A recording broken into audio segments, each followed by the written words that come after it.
भारतवर्ष में उस समय इस्लाम का प्रचार नहीं हुआ था। राजा पृथ्वीराज चौहान उस समय भारत पर शासन कर रहे थे। राजा पृथ्वीराज नियमित रूप से अपने रक्षकों के साथ पूजा करने के लिए मंदिर जाते थे। उस समय भारत के लोग देवी देवताओं और अग्नि की पूजा करते थे। वे अज्ञानता और कुसंस्कारों में डूबे हुए थे। इसी समय एक रात हजरत ख्वाजा मोइनुद्दीन चिश्ती रहमतुल्लाह अलैहि अपने घर में सो रहे थे। गहरी रात में उन्होंने एक ख्वाब देखा। उन्होंने देखा कि रसूल सल्लल्लाहु अलैहि वसल्लम कह रहे हैं, हे ख्वाजा मोइनुद्दीन, तुम हिंदुस्तान जाओ, वहाँ जाओ और दीन का प्रचार करो, इस्लाम का संदेश फैलाओ। हिंदुस्तान के लोग कुसंस्कारों में फंसे हुए हैं, तुम जाओ और उन्हें अल्लाह के रास्ते पर लाओ। यह ख्वाब देखने के बाद ख्वाजा मोइनुद्दीन चिश्ती जाग गए। इसके बाद उन्होंने देर नहीं की और अगले दिन अपने कुछ साथियों के साथ हिंदुस्तान के रास्ते पर निकल पड़े। कई दिनों तक लंबा सफर तय करने के बाद वे भारत के राजस्थान के अजमेर नामक स्थान पर पहुंचे। उस समय वहां राजा पृथ्वीराज चौहान का शासन था। उनके खिलाफ बोलने की किसी में हिम्मत नहीं थी। उधर ख्वाजा मोइनुद्दीन चिश्ती और उनके साथी लंबा सफर तय करने की वजह से थक चुके थे, इसलिए उन्होंने अजमेर के तारागढ़ पहाड़ के नीचे आराम किया। इसी दौरान नमाज का समय हो गया।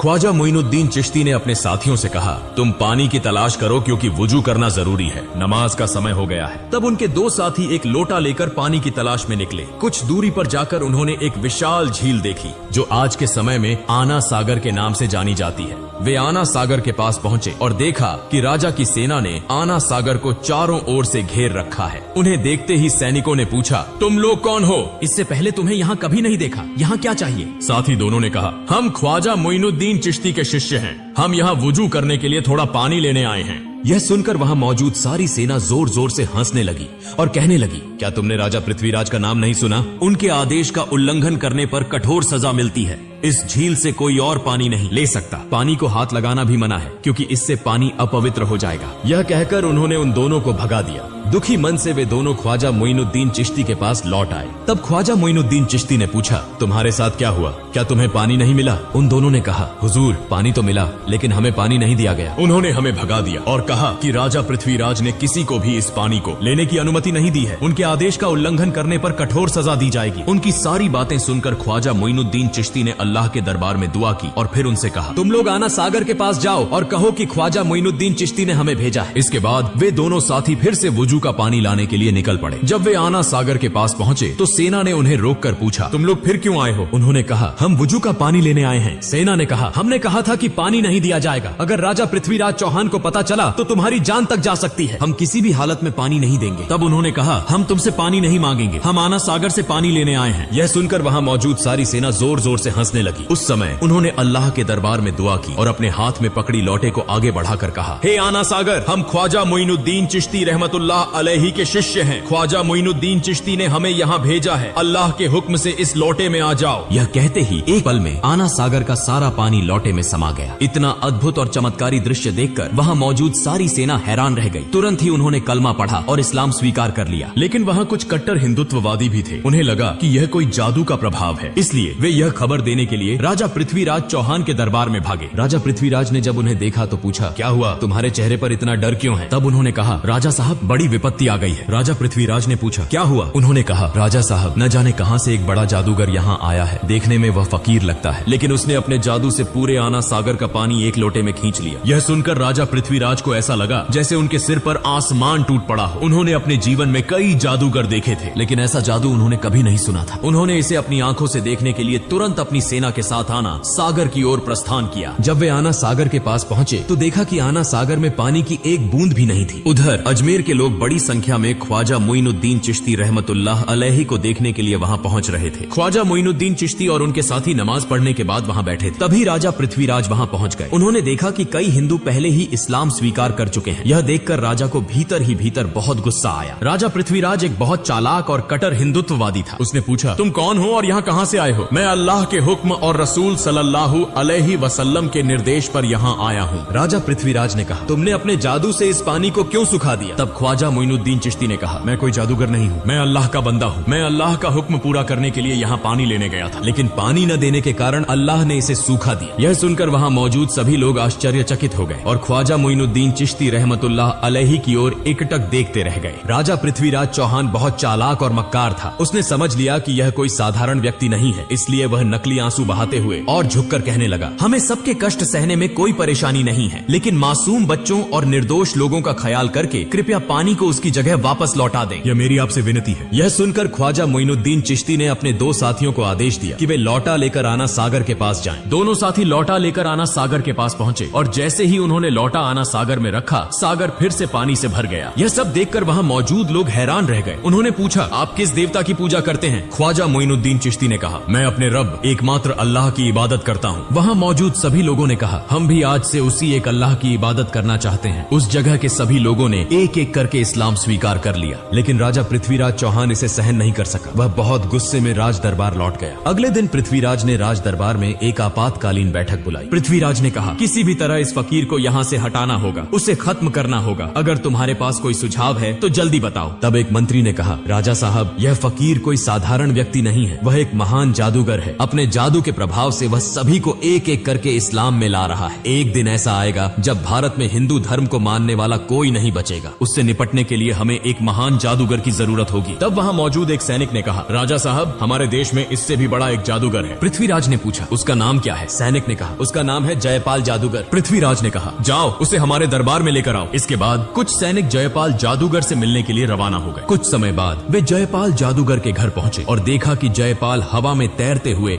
गहरी ध्यान अवस्था में है। जैसे ही उसने सैनिकों को देखा, वह नीचे उतर आया और कहा, राजा ने तुम्हें भेजा है ना? यह सुनकर सैनिक चौंक गए। उन्होंने सोचा कि अब काम बन जाएगा। उन्होंने सारी बातें जयपाल जादूगर को बताई। फिर वे जयपाल जादूगर को राज दरबार में लेकर आए। जयपाल ने पूछा, राजा साहब, आपने मुझे क्यों बुलाया है? राजा पृथ्वीराज ने कहा, हमने सुना है कि आप भारत के सबसे बड़े जादूगर हैं। हम एक बड़ी समस्या में फंसे हैं और आपको इसे हल करना होगा। जयपाल ने कहा, बताइए, मैं आपके लिए क्या कर सकता हूँ? पृथ्वीराज ने कहा, आप भी हिंदू हैं और हम सभी हिंदू हैं, लेकिन कहीं से एक फकीर आया है। वह अपने जादू के प्रभाव से एक एक करके सभी को हिंदू धर्म छोड़कर इस्लाम में ले जा रहा है। आपको उससे मुकाबला करना होगा। अगर आप उसे देश से भगा सकते हैं या उसे खत्म कर सकते हैं तो आपको एक बड़ा इनाम दिया जाएगा। यह सुनकर जयपाल जादूगर ने कहा, महाराज, आप चिंता न करें। कितने बड़े बड़े जादूगर मेरे सामने झुके हैं और यह तो केवल एक साधारण फकीर है। इसे खत्म कर ही मैं आपके सामने आऊंगा। इसके बाद जयपाल जादूगर अपने जादू की मदद से गरीब नवाज ख्वाजा मोइनुद्दीन चिश्ती रहमतुल्लाह अलैहि को खोजने निकला। कुछ दूर जाने के बाद जयपाल जादूगर ने देखा कि ख्वाजा मोइनुद्दीन चिश्ती रहमतुल्लाह अलैहि तारा पर्वत की एक चट्टान के कोने में अल्लाह की इबादत में मग्न है। वह कोई दिशा नहीं देख रहे। यह देखकर जयपाल जादूगर पीछे से उस दिशा में बढ़ा और बोलने लगा, इस फकीर को मारना मेरे लिए कोई बड़ी बात नहीं है। मैंने पीछे से आकर देखा भी नहीं। यह कौन सा जादू है? यह कहकर उसने अपने जादू से उस पर्वत से एक विशाल चट्टान को उठाया और जैसे ही वह ख्वाजा मोइनुद्दीन चिश्ती को दबाने के लिए जा रहा था, ख्वाजा मोइनुद्दीन चिश्ती रहमतुल्लाह अलैहि ने अपनी अंगुली उठाकर कहा, हे तारा पर्वत की चट्टान, क्या तुम नहीं देख रहे कि मैं अल्लाह की इबादत कर रहा हूँ? अगर तुम अल्लाह की तरफ से आई हो तो मुझे दबाकर मार दो, और अगर तुम शैतान की तरफ से आई हो तो वहीं खड़ी रहो। यह सुनते ही चट्टान वहीं रुक गई, 1 इंच भी नहीं हिली। जयपाल जादूगर एक के बाद एक जादू दिखा रहा था, लेकिन कुछ भी कर नहीं पा रहा था। इस शक्ति को देखकर जयपाल जादूगर हैरान और चकित हो गया। उसने समझ लिया कि यह साधारण व्यक्ति नहीं है और मेरे जादू का यहाँ कोई असर नहीं होगा। इसलिए बिना देर किए जयपाल जादूगर ने ख्वाजा मोइनुद्दीन चिश्ती रहमतुल्लाह अलैहि के सामने हार मान ली और इस्लाम धर्म स्वीकार कर लिया। अगले दिन से पूरे भारत में यह खबर फैल गई कि भारत का सबसे बड़ा जादूगर जयपाल एक फकीर के सामने हार गया और उस फकीर का नाम गरीब नवाज ख्वाजा मोइनुद्दीन चिश्ती रहमतुल्लाह अलैहि था। उसने इस्लाम धर्म अपनाया और उसी रब की इबादत की जिसके सामने किसी भी शक्ति का मुकाबला नहीं हो सकता। भारत के लोग कहने लगे, वह जिस रब की इबादत करता है उसकी शक्ति कितनी बड़ी होगी कि उसका सामना करने के लिए कोई भी शक्तिशाली नहीं है। हमें भी उसी रब की इबादत करनी चाहिए। यह कहकर लोग दल बदल कर इस्लाम धर्म अपनाने के लिए ख्वाजा मोइनुद्दीन चिश्ती रहमतुल्लाह अलैहि के पास जाने लगे। यह खबर पाकर राजा पृथ्वीराज चौहान बहुत चिंतित हो गया। वह समझ नहीं पा रहा था कि अब क्या करे। तब एक मंत्री ने कहा, राजा साहब, जयपाल जादूगर ने इस्लाम धर्म स्वीकार कर लिया है और बहुत से लोग एक एक करके इस्लाम धर्म अपनाने जा रहे हैं। मुझे लगता है कि वह साधारण व्यक्ति नहीं है, उसकी बहुत शक्ति है, उसे हराना असंभव है। हमें उसकी बात माननी चाहिए। राजा पृथ्वीराज चौहान ने कहा, इतनी आसानी से मैं हार मानने वाला नहीं हूँ, इसलिए तुम लोग जाओ और उस फकीर को यहाँ बुला कर लाओ। इसके बाद कुछ सैनिक उस फकीर के पास खबर देने के लिए रवाना हो गए। वे वहाँ पहुँचे और कहने लगे, राजा साहब आपको बहुत महत्वपूर्ण बात करने के लिए बुला रहे हैं। तब ख्वाजा मोइनुद्दीन चिश्ती रहमतुल्लाह अलैहि खुद राजपथ पर राजा पृथ्वीराज चौहान से मिलने के लिए निकल पड़े। इसी दौरान उस इलाके में एक हिंदू पंडित था जो रोज पूजा करने मंदिर जाता था और मूर्तियों के सामने दूध अर्पित करता था। एक दिन उसकी बेटी ने पंडित से पूछा, पिताजी, आप रोज दूध लेकर मंदिर जाते हैं और वह दूध मूर्तियों के सामने डालते हैं, क्या मूर्तियाँ दूध पीती हैं? पंडित ने कहा, बिल्कुल नहीं, मूर्तियाँ कभी दूध नहीं पीती, हम उन्हें पूजा करते हैं। उसकी बेटी ने कहा, पिताजी, मैं देखना चाहती हूँ कि क्या सचमुच यह मूर्तियाँ दूध पीती हैं? पंडित ने कहा, ऐसी बातें नहीं करनी चाहिए, यह हमारे भगवान की मूर्तियाँ हैं। क्या मूर्तियाँ कभी दूध पीती हैं? लेकिन उसकी बेटी ने कहा, पिताजी मैं आज दूध लेकर जाती हूँ और देखती हूँ कि ये मूर्तियाँ सच में दूध पीती हैं या नहीं। फिर एक दिन उसकी बेटी दूध लेकर मंदिर पहुँची और मूर्तियों के सामने कहने लगी, तुम हमारे भगवान हो तो तुम्हें तो मेरी बात सुननी चाहिए। मैंने दूध लाकर लाया है, तुम इसे पी लो। लेकिन मूर्तियों से कोई उत्तर नहीं मिला। लड़की फिर बोली, क्या हुआ? क्या तुम मेरी बात नहीं सुन रहे हो? तुम इस दूध को पियो, मैं इसे अपनी आंखों से देखना चाहती। लेकिन मूर्तियों से कोई उत्तर नहीं आया। तब लड़की ने खुद अपना सिर मूर्तियों के सामने धर लिया और रोते रोते खून बहाने लगी। ठीक उसी समय गरीब नवाज ख्वाजा मोइनुद्दीन चिश्ती रहमतुल्लाह अलैहि वहाँ से गुजर रहे थे। उन्होंने रोने की आवाज सुनी और मंदिर में प्रवेश किया। उन्होंने देखा कि एक लड़की का सिर खून से सना हुआ था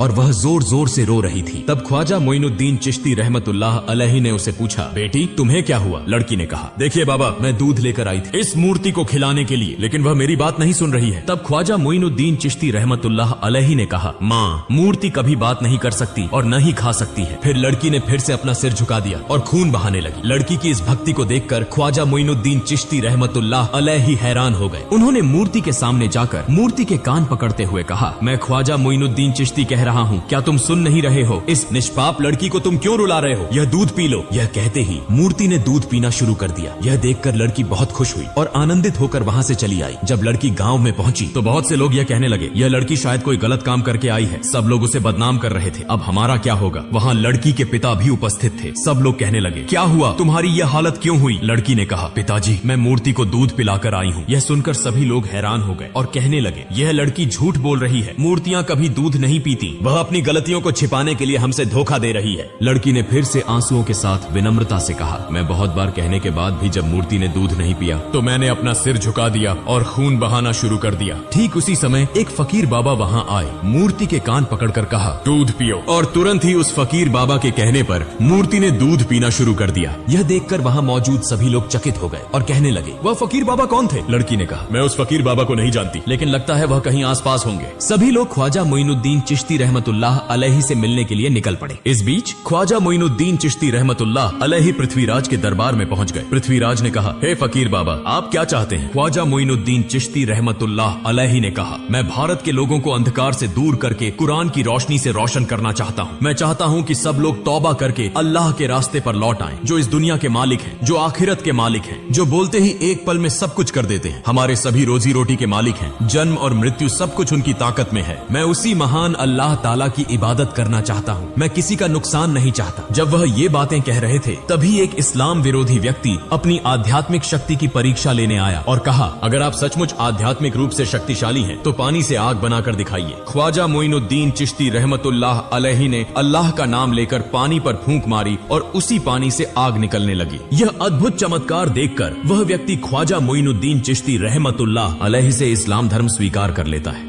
इस समय दरबार के सभी लोग, राजा पृथ्वीराज भी यह समझ गए कि ऐसे अल्लाह वाले व्यक्ति के साथ कभी मुकाबला नहीं किया जा सकता। कई चमत्कारी घटनाओं को देखकर उन्होंने कोई देर नहीं की, माफी मांगी और साथ ही ख्वाजा मोइनुद्दीन चिश्ती रहमतुल्लाह अलैहि के हाथों में हाथ डालकर उनके मुरीद बन गए और इस्लाम धर्म स्वीकार कर लिया। ख्वाजा मोइनुद्दीन चिश्ती रहमतुल्लाह अलैहि ने उन्हें माफ कर दिया। फिर ख्वाजा मोइनुद्दीन चिश्ती रहमतुल्लाह अलैहि वहाँ से चले गए और अपने साथी संगियों के साथ तारागढ़ पहाड़ के उस स्थान पर स्थित हो गए। ख्वाजा मोइनुद्दीन चिश्ती रहमतुल्लाह अलैहि जब एक स्थान पर अल्लाह की इबादत में मग्न थे, ठीक उसी समय एक हिंदू पंडित और अन्य लोग उस स्थान से गुजर रहे थे। तब पंडित की बेटी ने कहा, देखो वह फकीर बाबा जो बैठे हैं, वही फकीर बाबा अपने शब्दों से मूर्ति को दूध पिलाए थे। फिर वे सभी ख्वाजा मोइनुद्दीन चिश्ती रहमतुल्लाह अलैहि के पास पहुँचे और कहा, हे फकीर बाबा, आप कौन हैं और आप किस जादू को जानते हैं कि आपकी बातों से मूर्ति दूध पीने लगी? ख्वाजा मोइनुद्दीन चिश्ती रहमतुल्लाह अलैहि ने कहा, मैं तो अल्लाह का एक बंदा हूँ। मेरी बातों से कुछ नहीं होता। जो अल्लाह कहता है वही होता है। मैं उसी अल्लाह की इबादत करता हूँ। तब उन्होंने कहा, हम आज से उस अल्लाह की इबादत करना चाहते हैं। इस भारत में तो सब लोग एक एक करके इस्लाम धर्म स्वीकार कर रहे हैं, हमें भी इस्लाम धर्म स्वीकार कराइए। फिर वे सभी इस्लाम धर्म स्वीकार कर गए। कुछ दिनों बाद ख्वाजा मोइनुद्दीन चिश्ती रहमतुल्लाह अलैहि एक जंगल के बीच से गुजर रहे थे। रास्ते में उन्होंने देखा कि कुछ हिंदू पंडित और वहाँ मौजूद लोग अग्नि पूजा कर रहे थे। यह देखकर ख्वाजा मोइनुद्दीन चिश्ती रहमतुल्लाह अलैहि उनके पास गए और कहा, आप लोग आग की पूजा क्यों क्यों कर रहे हैं? यह आग आपको क्या फायदा देती है? तब उन्होंने कहा, यह आग हमारा खुदा है, हम इसे खुश कर रहे हैं ताकि मौत के बाद नरक की आग से मुक्ति मिल सके। ख्वाजा मोइनुद्दीन चिश्ती रहमतुल्लाह अलैहि ने कहा, ठीक है, अगर आप आग को खुश कर रहे हैं तो इसे छू कर देखिए, देखें क्या आग आपको जला देती है। एक व्यक्ति ने कहा, यह क्या कह रहे हैं, आग को छूने से हाथ जल जाएंगे। ख्वाजा मोइनुद्दीन चिश्ती रहमतुल्लाह अलैहि ने कहा, आप लोग उस खुदा की इबादत कर रहे हैं जो आपको जला देगा, लेकिन मैं ऐसे खुदा की इबादत करता हूँ जिसके हुक्म से आग ठंडी हो जाती है। यह सुनकर एक अन्य हिंदू पंडित जोर से हंसा और कहा, आग का धर्म तो जलाना है और आप कह रहे हैं तो इसे हमें दिखाकर दिखाइए। ख्वाजा मोइनुद्दीन चिश्ती रहमतुल्लाह अलैहि ने कहा, मैं अल्लाह के एक ख्वाजा मोइनुद्दीन चिश्ती रहमतुल्लाह अलैहि हूँ, अल्लाह के हुक्म से तुम ठंडे हो जाओ। यह कहते हुए ख्वाजा मोइनुद्दीन चिश्ती रहमतुल्लाह अलैहि आग के अंदर प्रवेश कर गए, लेकिन वे यह देखकर हैरान रह गए कि ख्वाजा मोइनुद्दीन चिश्ती रहमतुल्लाह अलैहि आग में प्रवेश कर गए, लेकिन एक भी जलन नहीं हुई। यह अद्भुत घटना देखकर वहाँ सभी लोग हैरान हो गए और कहने लगे, आप कौन हैं और आप किस खुदा की इबादत करते हैं? ख्वाजा मोइनुद्दीन चिश्ती रहमतुल्लाह अलैहि ने कहा, मेरा नाम गरीबे नवाज ख्वाजा मोइनुद्दीन चिश्ती रहमतुल्लाह अलैहि है, जो पूरे ब्रह्मांड के पालनहार हैं, उनके सिवा कोई पूज्य नहीं है, वह सारी ताकत के मालिक हैं, मैं उसी अल्लाह की इबादत करता हूँ। यह सुनकर वहाँ मौजूद सभी लोग बोले, हम भी आज से उस मालिक की इबादत करना चाहते हैं, और इस प्रकार वहाँ मौजूद सभी लोगों ने इस्लाम धर्म स्वीकार कर लिया। फिर इस घटना के बाद ख्वाजा मोइनुद्दीन चिश्ती रहमतुल्लाह अलैहि ने भारत में आकर कुरान के प्रकाश से इस्लाम धर्म का प्रचार किया और अल्लाह ताला द्वारा दिए गए चमत्कारों को देखकर करोड़ों हिंदुओं ने इस्लाम धर्म स्वीकार किया। यह एक अद्वितीय उदाहरण बन गया और इस प्रकार पूरे भारत में इस्लाम धर्म फैल गया। प्रिय दोस्तों, अगर आप चाहते हैं कि ख्वाजा मोइनुद्दीन चिश्ती रहमतुल्लाह अलैहि के निधन के बाद हुए चमत्कारों का पाठ हम आपके साथ साझा करें तो कृपया कमेंट बॉक्स में लिखें, और आज के वीडियो के बारे में आपकी राय क्या है कृपया कमेंट करें। आमीन।